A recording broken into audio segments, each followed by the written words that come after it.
নবী করিম সাল্লাল্লাহু আলাইহি ওয়াসাল্লাম বলছেন ওয়াফিল আসা সিত্তু খিসালিন, লাঠির মধ্যে 6 বৈশিষ্ট্য আছে। কয়টা? 6টা গুণ আছে লাঠির মধ্যে। তার মধ্যে একটা হচ্ছে লাঠি যদি হাতে থাকে তাহলে শয়তান কাছে আসবে না। শয়তান লাঠি থাকলে আপনাকে সহজে বেনামাজি বানাইতে পারবে না।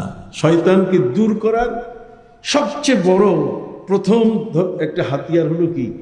লাঠি। নবী করিম সাল্লাল্লাহু আলাইহি ওয়াসাল্লাম বলেছেন ওয়াফিল আসা সিত্তু খিসালিন, লাঠির মধ্যে 6টা বৈশিষ্ট্য আছে, গুণ আছে। তার মধ্যে একটি হলো শয়তান পালায়, আরেকটা হলো হিংস্র প্রাণী আঘাত করলে এটা দেখাইলে সেও পালাই যাবে। কথা কয়। আরেকটা হলো যে কখনো যদি বোঝা টানতে হয় তাহলে ওই লাঠির 2 মাথায় বোঝা দিয়ে, এটা ভারবাহী মানুষ যেমন এক জায়গা থেকে আরেক জায়গায় বোঝা টেনে নিয়ে যায়, ঠিক সেভাবে নিয়ে যেতে পারে। কি বলেন, ঠিক না?